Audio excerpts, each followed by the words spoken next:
اسلام میں خواب کی بڑی اہمیت ہے. آج خواب کو لوگ کچھ اہمیت نہیں دیتے، لیکن اسلام میں خواب کی بڑی اہمیت ہے. اہمیت اتنی ہے کہ اللہ کے نبی صلی اللہ علیہ وآلہ وسلم کا روزانہ کا معمول یہ تھا کہ فجر کی نماز پڑھا کر اللہ کے رسول صلی اللہ علیہ وآلہ وسلم صحابہ کی طرف منہ کر کے بیٹھ جاتے تھے اور فرماتے تھے بتاؤ تم میں سے کس نے خواب دیکھا ہے، تاکہ اس کی تعبیر بیان کی جائے. یہ معمول تھا. اب خواب کی اہمیت لوگوں کے درمیان نہیں رہ گئی. اللہ کے رسول علیہ السلام کی ایک حدیث ہے کہ خواب، نبوت تو ختم ہو گئی لیکن فیضان نبوت ابھی بھی باقی. تو خواب جو ہے وہ نبوت کا 26واں حصہ ہے. ایک حدیث میں آتا ہے خواب نبوت کا 45واں حصہ ہے. ایک حدیث میں آتا ہے کہ خواب نبوت کا 46واں حصہ ہے. ایک حدیث میں آتا ہے کہ خواب نبوت کا 70واں حصہ ہے. مختلف حدیث ہے. اب اس کی توضیح یہ کی گئی ہے کہ جو بندہ بہت نیک ہے تو اس کا خواب فیضان نبوت سے اتنا قریب ہے. یعنی جو جتنا نیک اور متقی ہوگا، جیسے جو بہت نیک اور متقی ہے تو اس کا خواب گویا کہ نبوت کا 26واں حصہ ہے، اور اس سے کوئی کم نیک ہے تو 45واں، اور اس سے اور کوئی کم ہے تو 46واں، اس سے اور کوئی کم ہے تو 70واں. اس طرح سے تفصیل ہے. جو جتنا نیک ہوگا اس کا خواب بھی اتنا سچا ہوگا. جو جتنا نیک ہوگا اس کا خواب بھی اتنا سچا ہوگا. اگر خواب دیکھا جائے تو کسی نیک پرہیزگار عالم سے بیان کیا جائے، وہ بھی ایسا عالم جو خواب کی تعبیر جانتا ہو. اور ایک خاص بات یہ ہے کہ معبر یعنی خواب کی تعبیر بیان کرنے والا جیسی تعبیر بیان کرتا ہے اس کا خواب بھی ویسا ہی ہو جاتا ہے. اس لیے تعبیر بیان کرنے والوں کو چاہیے کہ اگر خواب کی تعبیر بری نکلتی ہے تو بیان نہ کرے، چپ ہو جائے. اور خواب کی تعبیر اچھی نکلتی ہے تو اس کو بیان کرے. بیان کرنے کے مطابق خواب رونما ہوگا. ایک بات. دوسری بات یہ ہے کہ خواب ہر کسی کو نہ بیان کیا جائے. مجمع عام میں خواب بیان نہیں کیا جانا چاہیے. ہر ایک کو خواب بیان نہیں کیا جانا چاہیے. کچھ مخصوص لوگ بہت جو رازدار ہوتے ہیں نا، معتمد ہوتے ہیں. ایک تو عالم متقی ہو جس سے خواب کی تعبیر. اچھا، رات کے وقت خواب بیان بھی نہیں کرنا چاہیے اور نہ خواب کی تعبیر بیان کرنا چاہیے. ایک بات. خواب پوچھنا ہے دن کے وقت، تعبیر بھی دن کے وقت. اب تو تعبیر بیان کرنے والے لوگ بھی بہت کم رہ گئے. آتی نہیں لوگوں کو، میں نے دیکھا ہے نہیں بیان کر پاتے. خواب کی تعبیر بیان نہیں کر پاتے. مسئلہ بیان کرنا آسان ہے، تعبیر بیان نہیں کر پاتے. ایسا لگتا ہے کہ جیسے آم کو املی اور املی کو آم. یہ خواب کی تعبیر بھی ایک مستقل فن ہے، اور یہ من جانب اللہ ہے. یعنی انسان تقوی سے جتنا قریب ہوگا اس کا دل اتنا اس علم کے لیے کھول دیا جائے.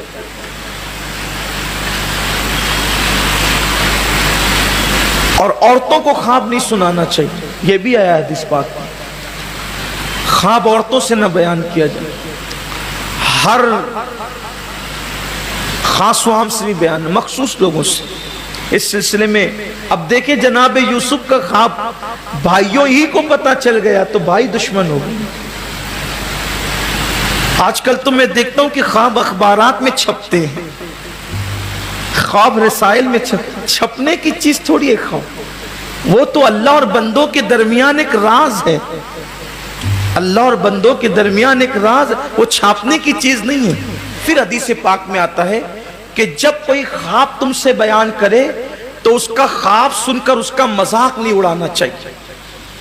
خواب کا مذاق نہیں اڑانا چاہیے. خواب سچے ہوتے ہیں. خواب کبھی کافر بھی دیکھتا ہے تو اس کا بھی خواب اس کی تعبیر نکل آتی ہے کبھی کبھی. اور مومن کا خواب تو ہمیشہ سچا ہوتا ہے. لیکن کچھ لوگوں کو اچھا یہ خواب کیا ہے، یہ بھی میں حدیث کی روشنی میں آپ کو عرض کر دوں. جب ہم سوتے ہیں تو ہماری روح کا نور نکلتا ہے. چونکہ روح جو ہے وہ امر ربی ہے، روح کا نور نکلتا ہے اور وہ سیر کرتی ہے، اس کو گھمایا جاتا ہے جہاں اللہ چاہتا ہے، پھر وہ ساری چیزیں لے کر کے آتی ہے اور اس کی کچھ روشنی دماغ پہ ڈالتی ہے، تو دماغ اس کو یاد کر لیتا ہے، تو ہم کو ایسا لگتا ہے کہ ہم نے خواب دیکھا ہے، پھر اس کی تعبیر ہوتی ہے۔ اور ایک آخری بات آپ سے عرض کر دوں، خواب برے ہوتے ہیں، اگر برا اور بھیانک خواب دیکھ کر کوئی صبح کو اٹھ کر یہ کہے کہ اللہ میں برے خواب کے شر سے تیری پناہ چاہتا ہوں، تو انشاءاللہ وہ خواب آپ کو کبھی نقصان نہیں پہنچائے گا۔ اسی طرح برا خواب دیکھ کر اگر صدقہ نکال دیں تو بھی وہ برا خواب آپ کو کبھی نقصان نہیں پہنچائے گا۔ اور اچھے خواب کی تو پھر برکتیں اچھی ہے، اس کی تعبیر ہونی چاہیے۔ اگر کوئی بندہ سرکار غوث پاک کا مرید ہو جاتا ہے اور ان سے نسبت حاصل کر لیتا ہے تو غوث پاک فرماتے ہیں اس کی قسمت میں جتنی برائیاں ہوتی ہے میں وہ اس کو خواب میں دکھا کر حقیقت میں اس کو بچا لیا کرتا ہوں۔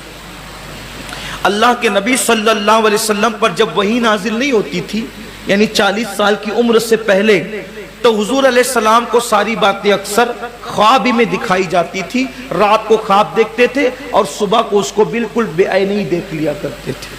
تو خواب کی بڑی برکتیں ہیں اور خواب کا انکار نہیں کرنا چاہیے۔ اور حدیث پاک میں آتا ہے کہ جو جھوٹا خواب بیان کرے گا قیامت کے دن وہ اس حالت میں اٹھے گا کہ اس کا سر جو ہے وہ گیہوں کے دانے کی طرح، اس کا سر گیہوں کے دانے کی طرح ہوگا۔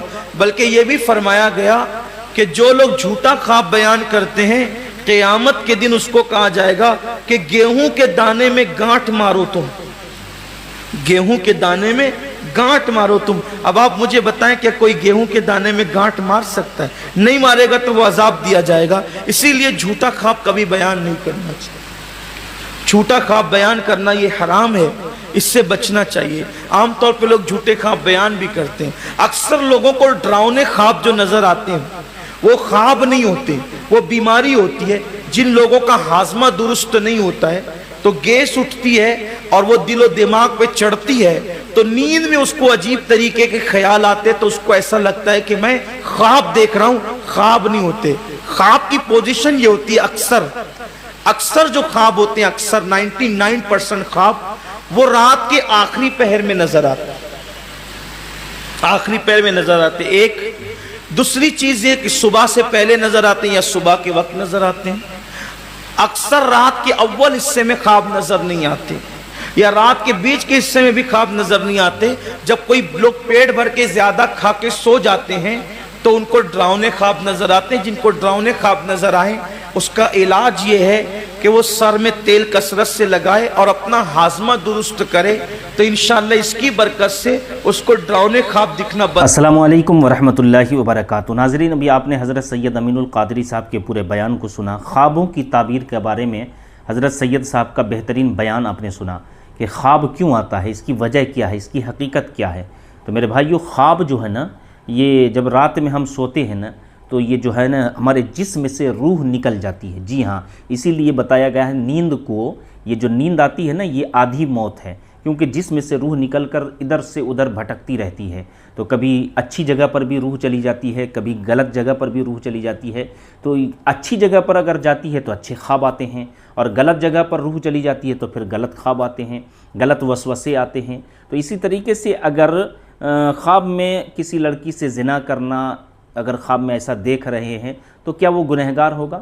تو نہیں میرے بھائیو، کیونکہ وہ خواب کی دنیا ہے اور خواب انہوں نے دیکھا ہے۔ تو خواب میں اگر اس طریقے سے اگر خواب آتا ہو کہ کسی لڑکی کے ساتھ جو ہے نا مطلب زنا ہو رہا ہے، تو اس سے جو ہے نا بندہ گنہگار نہیں ہوگا، ٹھیک ہے۔ تو میرے بھائیو، ایسا خواب اگر نظر آئے، یعنی برا خواب اگر آپ کو نظر آتا ہو نا، تو آپ پتہ ہے آپ کو کیا کرنا ہے۔ آپ جو ہے نا رات میں سونے سے پہلے، سب سے پہلے تو آپ باوضو سویا کریں، ٹھیک ہے، وضو بنا کر سویا کریں۔ اور ہمارے نبی صلی اللہ علیہ وسلم کی جو ہے حدیث ہے، ہمارے نبی صلی اللہ علیہ وسلم خود جب سویا کرتے تھے نا تو یہ سورہ فلق، یہ سورہ ناس، یہ سورہ اخلاص، یہ سب پڑھ کر سویا کرتے تھے۔ تو میرے بھائیو، آپ بھی جو ہے نا سورہ اخلاص، سورہ فلق، سورہ ناس کو پڑھ کر اپنے سینے پر دم کر لیں، آیت الکرسی کو پڑھ لیں، اور پھر اس کے بعد اب سوئیں۔ انشاءاللہ کبھی برا خواب نظر نہیں آئے گا۔ تو آپ سے گزارش ہے ویڈیو کو شیئر کر دیں اور چینل کو ضرور سبسکرائب کریں۔ السلام علیکم ورحمۃ اللہ وبرکاتہ۔